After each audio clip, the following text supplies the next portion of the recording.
Yo, yo, yo. Week 10 is done. So, you already know what time it is. We got the top 25 performance tier list for week 10. And we're going to rank how these teams perform. So, let's get into it. Number 1, Georgia played Missouri at home today. And the number 1 team did number 1 things, won 43-6. Absolutely destroyed Missouri in every aspect of the game. Missouri was very overmatched in this game, didn't stand a chance. So for Georgia, I give them a good win just based off the quality of opponent they played today, which was Missouri, which kind of a bottom tier SEC team.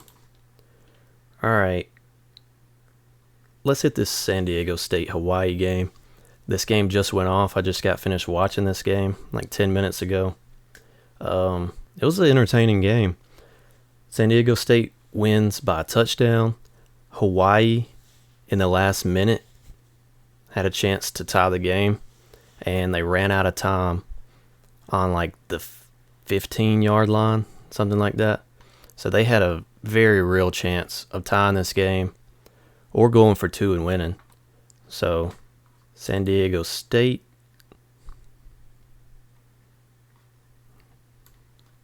survives Hawaii. Also, San Diego State had the sickest uniforms I've seen this year. Those uniforms look really good. All right, LSU at Alabama. Alabama wins by 6, with LSU at the end having a very real chance of winning this game. And if they would have scored a touchdown and kicked the extra point, they would have won. Alabama didn't look great. LSU's playing with a coach that's already been fired, and almost all their star players are hurt right now. They didn't have enough players to even scrimmage last week, so beating that team by 6 is not good. It's not a good win at all. Alabama survives LSU. Now we got Michigan State at Purdue. Michigan State loses 40-29, and I'm very disappointed in Michigan State. I was pulling for them to win this game. It didn't work out. Purdue, if they don't do anything this year, they're going to take out top teams.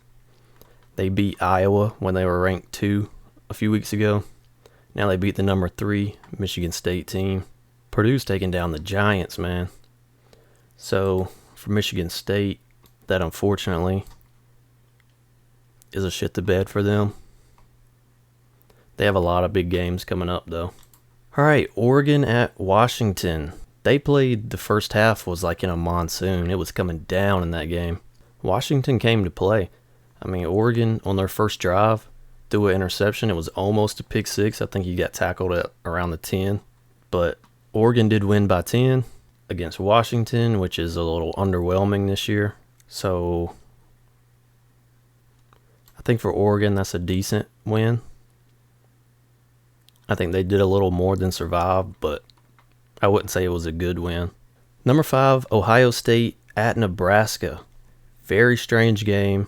They looked very closely matched with Nebraska, which is a terrible thing for any team. And Nebraska in the 4th had a real chance of winning this game. Ohio State did not look good. So Ohio State survives Nebraska. Who would have thought that going in that game? Tulsa at Cincinnati. This is where game day was this week. Cincinnati's the 6th ranked team, and they win 28-20. They beat Tulsa by 8 points. And Cincinnati is in a position where every game against these inferior opponents, they need to be beating them by 30 points just to impress the playoff committee. Because Cincinnati has been ranked 2 in the AP and coaches poll. Playoff committee comes out and shakes everything up. Cincinnati lands at 6, and that's the only poll that matters at this point. So the committee is not going to be impressed with this win one bit. Depending on what teams around them did and how they shake out in the ranking, Cincinnati may drop. So this was not a good win at all. I would actually give Cincinnati a survived tier against Tulsa. They did get the win. They're still undefeated, and that's the biggest thing. But for Cincinnati to gain a little respect from the committee, they have to be blowing teams out, because the committee doesn't respect Cincinnati's schedule one bit, even though they beat Indiana and Notre Dame. They need a little help. Indiana at Michigan, number 7 ranked Michigan. Michigan didn't play around in this game one bit. They win 29-7. Indiana only scored a touchdown in the second quarter, held scoreless in the second half. Michigan with a really good bounce back win after their loss to Michigan State last week. So for Michigan, I give them a good win over a really disappointing Indiana team. I still think that's a good win for beating them 29-7. Number 9, Wake Forest at North Carolina. Wake Forest was the ACC's last remaining undefeated ACC team. Not anymore. North Carolina knocks them off 58-55. This was a basketball score, really. 58-55. They broke 100 points total scored this game. And it was wild. It was to the wire, to the end of the game. Oh my God, North Carolina scored 24 in the fourth, while Wake Forest only scored 7. It's not going to cut it. And I also found out today that this isn't even classified as an ACC game, even though both teams are in the ACC. This game is played outside of their 8 conference games because they're in different divisions and they wouldn't rarely play each other. They came to agreement to schedule each other, but it's not on the ACC schedule. So this wouldn't even be an ACC loss for Wake Forest. If you look next to their name, they're still 5-0 in the ACC. They just lost to an ACC team. That's crazy. That's really cool. So even though it's an ACC game, it's not technically an ACC game. It's pretty wild. So Wake Forest loses by 3. North Carolina kind of looked like the team that we all thought that they should be this year in this game, which is not the case in most of the season for them so far. And Wake Forest goes down. They lose to a decent North Carolina team. So Wake Forest takes the L. The ACC is no longer undefeated, and that game might have cost the ACC's chances for a playoff team this year. Navy at Notre Dame. Notre Dame is ranked number 10, and they're at home for this game, and they win 34-6. They handled Navy exactly the way they should.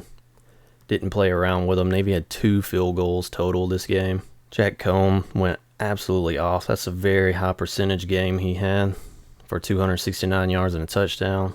Kyron Williams did his thing. Yeah, Notre Dame just did exactly what they were supposed to against Navy. Did what they were supposed to. Number 11, Oklahoma State at West Virginia. Oklahoma State wins 24-3.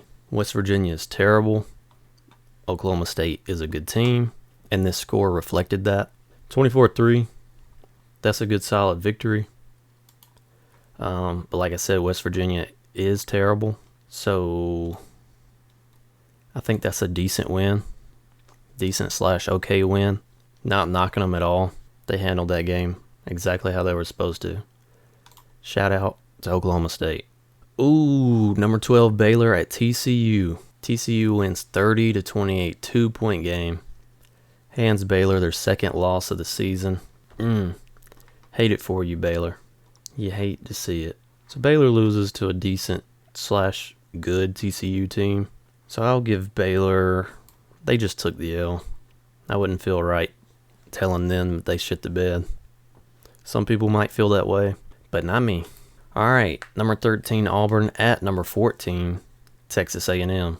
Auburn's offense never got off the bus for this game. Bo Nix looked absolutely terrible. There was a trick play that Auburn tried. It was a flea flicker, and Bo Nix fumbled, and then he scooped it and slung it to the running back that just tossed it to him. He like double hopped it to him. It looked terrible. And then the next play, he rolls out to the left and fumbles, and A&M scoops and scores for a touchdown. He just looked bad this game. So A&M wins 20-3. Auburn had a field goal in the first quarter and didn't score again the rest of the game. Not a good look for Auburn. For A&M, winning 20-3, holding Auburn to 3 points. I will say A&M gets a dominant win. Gets a ranked win, which is huge at this point in the season. Even though A&M didn't have an offensive touchdown this game, they had a scoop and score touchdown and I think 4 field goals, 3 or 4 field goals. I'm not about to do the math on it. That being said, it's still a ranked win against the 13th ranked Auburn team. So shout out to A&M. And Auburn, you shit the bed. You scored 3 points, a field goal in the first quarter. and didn't score again. That's a bad loss. And it basically eliminates Auburn from the SEC West. It doesn't technically eliminate them, but it might as well. They needed to win out and beat Alabama. Now they need a lot of help from a few other teams to lose. Idaho State at BYU. I've never even heard of Idaho State. What is this logo? I mean, it looks sick. So BYU wins 59-14. They scored 21 points in both the first and second quarter. Absolutely went off. Jaron Hall, 20 for 25.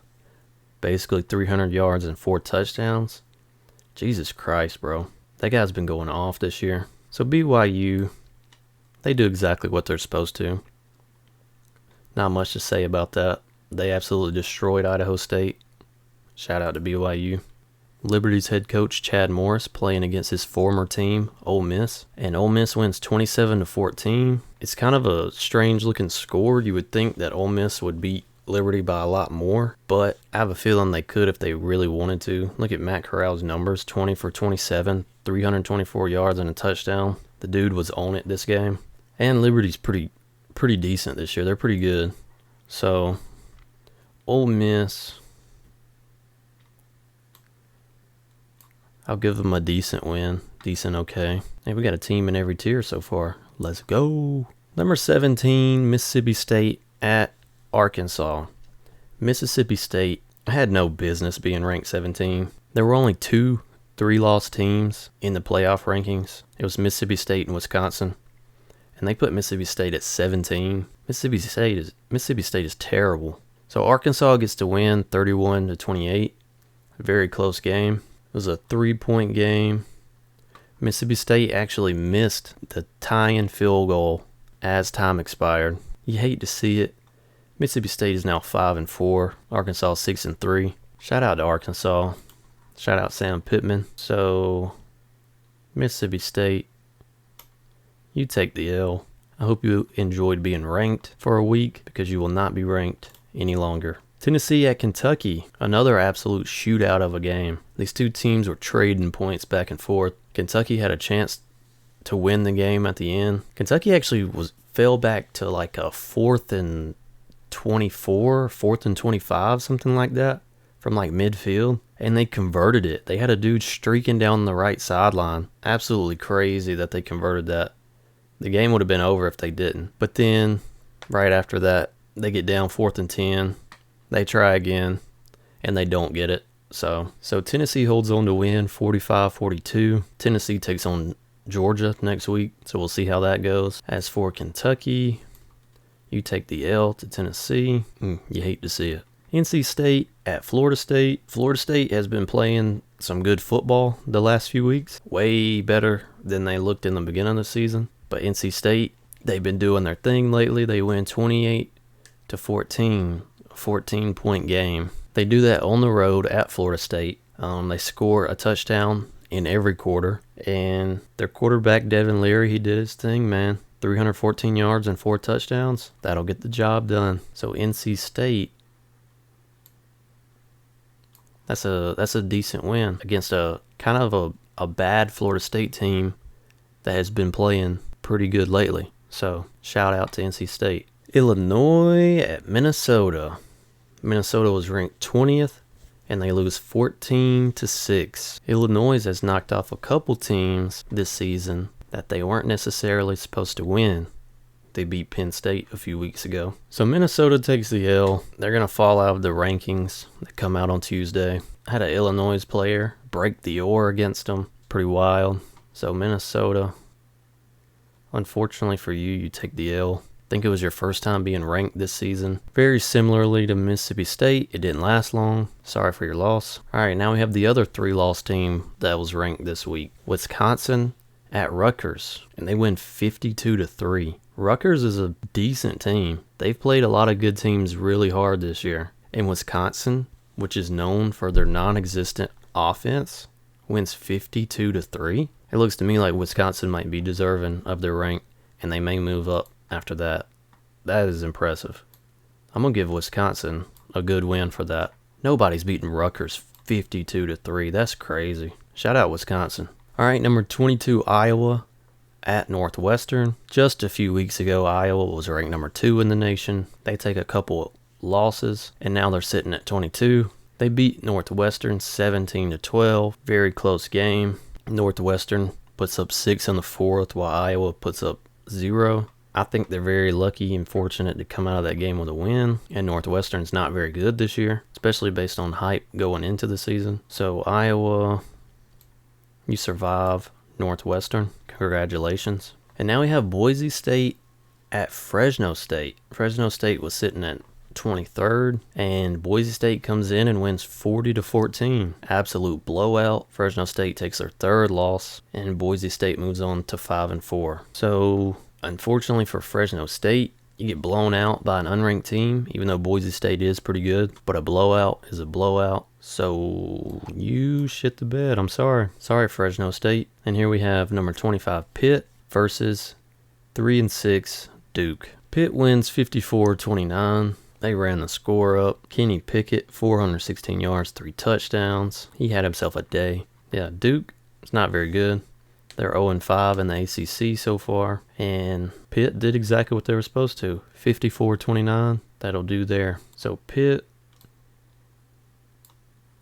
you did what you were supposed to do against a basketball school. So there you have it. That's your top 25 performance tier list, ranking how these teams performed this past week. If your team won, congratulations. If your team lost, hate it for you. But yeah, there you go. Later.